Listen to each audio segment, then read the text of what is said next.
Good morning, riding trip fans. This is Stacy coming to you on Wednesday morning. And I wanted to talk today about three things that we often hear with regard to why folks are not taking a riding vacation. And I would appreciate a couple minutes of your time because you may relate to one of these three things. And I just wanted to share with you that number one, you're not alone.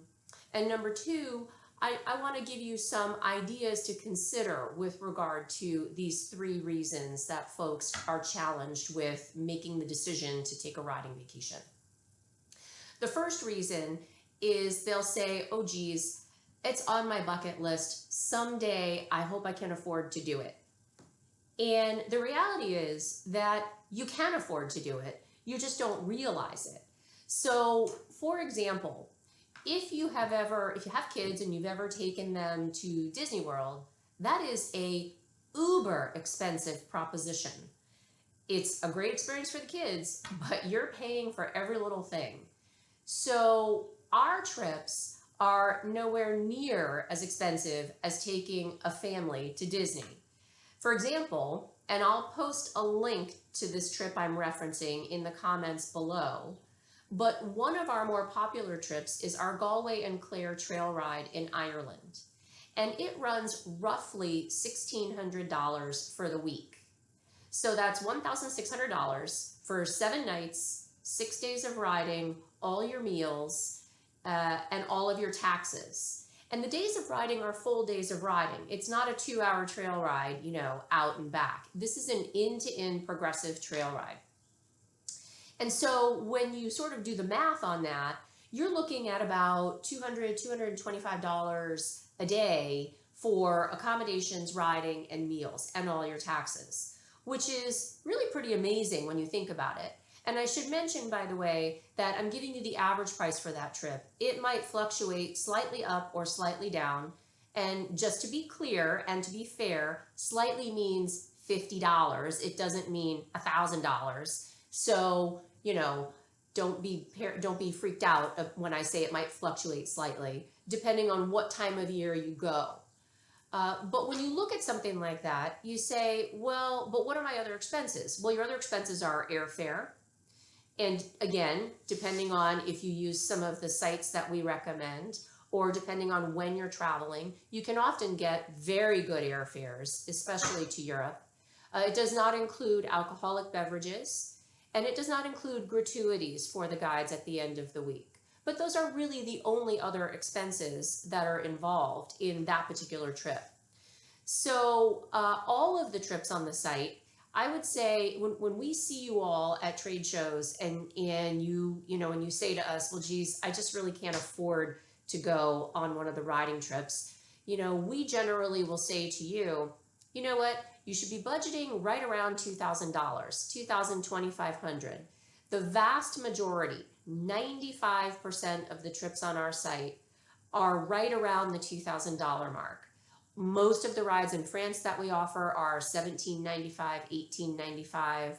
We have some rides in Spain that are $2,500, $2,800.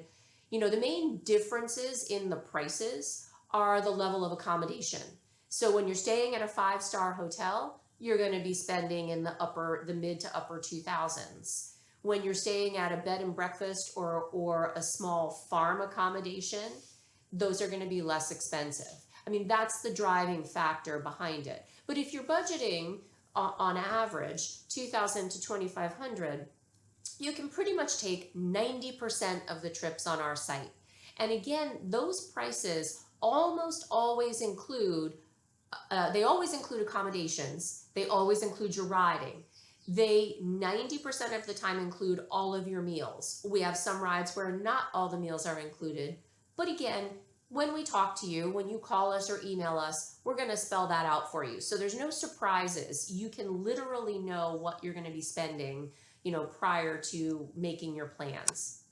So that's the first one. Geez, I just really can't afford to take a riding vacation. Well, unless you're camping with your horse, which is a great way to travel, this is really pennies on the dollar for a quality vacation. One where you don't have to make your own bed, you don't have to cook your own food, you don't have to clean up after your horse every day. You're just packing your bags and showing up. So there's a lot to be said for that.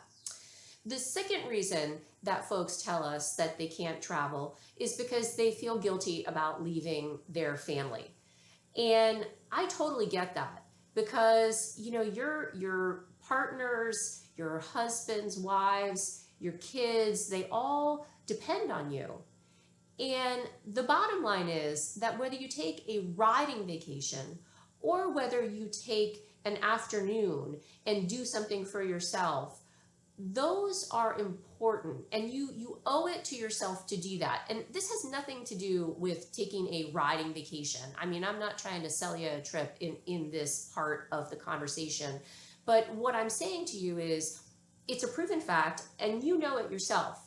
When you buy something that you're going to use with your horse or use with your family, or something just for yourself, even if it's a $20 item that gives you pleasure, you know, if you take an afternoon to go have a manicure, a pedicure, to go play 9 holes of golf, if you take an afternoon for a hike or an hour for a hike, or even if you just take an evening to sit outside in your backyard with your family and enjoy a quiet evening, when you carve something out and you say, I'm not answering the phone, I am not checking email, I'm not getting stuck on Facebook, I'm doing this for me, it's restorative.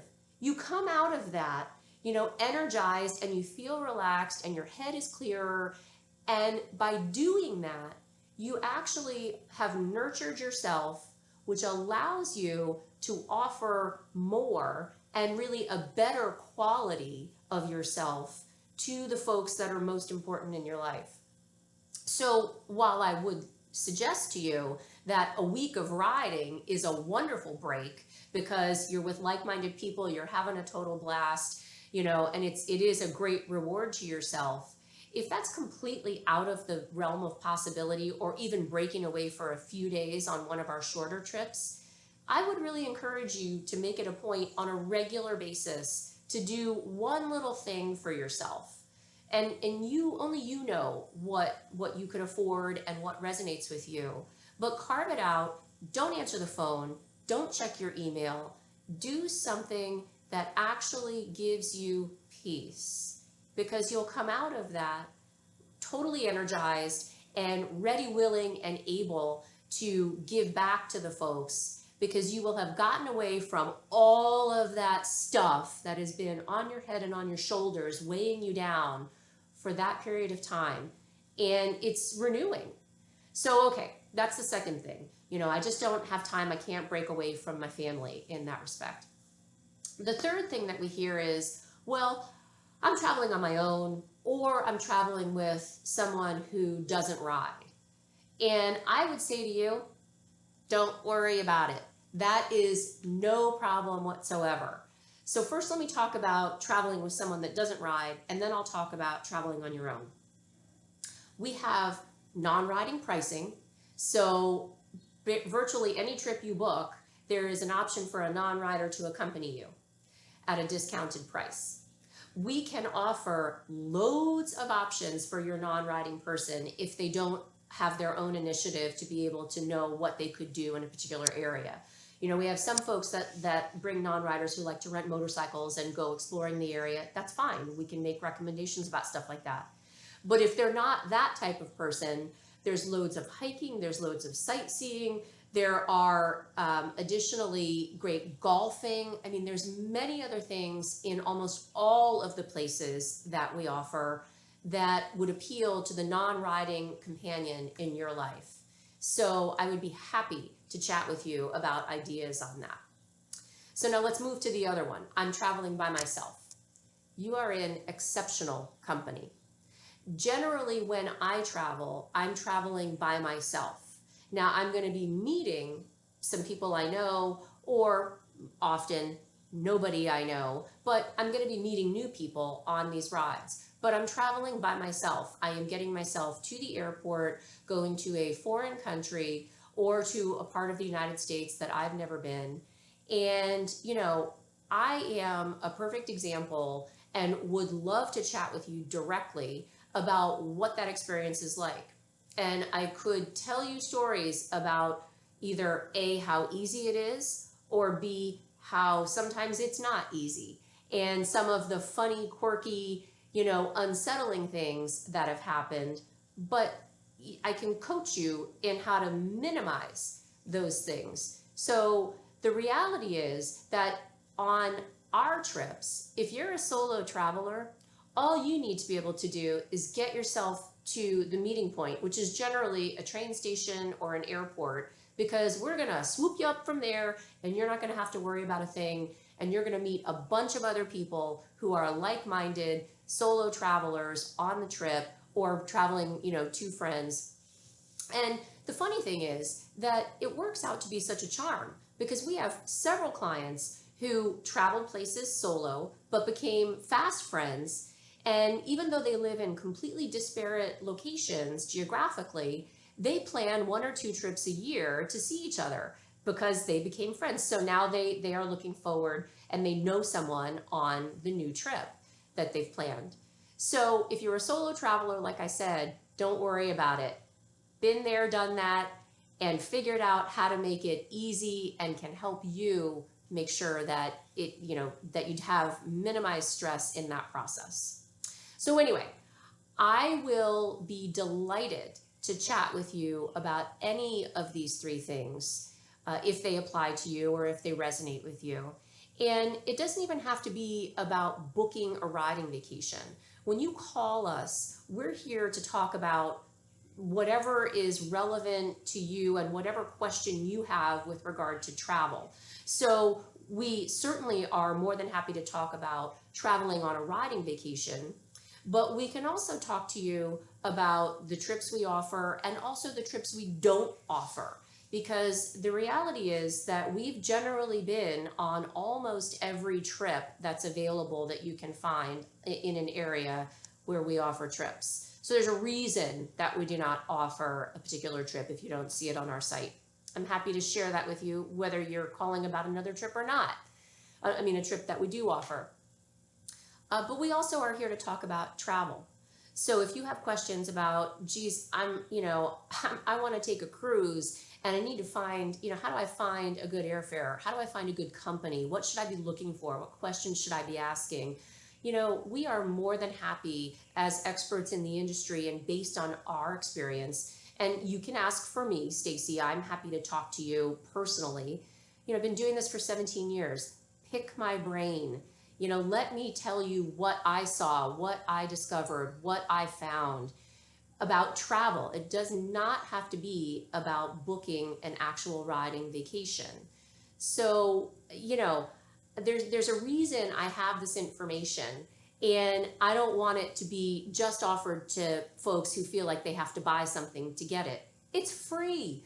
It's free, and it's valuable. Because it comes from personal experience, from the things that worked and the things that didn't work. So anyway, I'll leave you. Thank you so much for sharing your time with me today. It took a little bit longer than I had planned on, but I enjoyed it.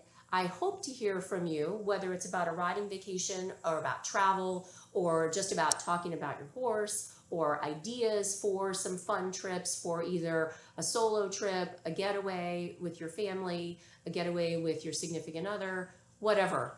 Looking forward to it. But in the shorter term, I hope you have a terrific Wednesday. I hope you are looking forward to a great weekend. It'll be here sooner than you know. And I want to thank you. This is Stacy from Active Riding Trips. Thank you so much for tuning in, and I look forward to connecting with you again down the road. Happy riding.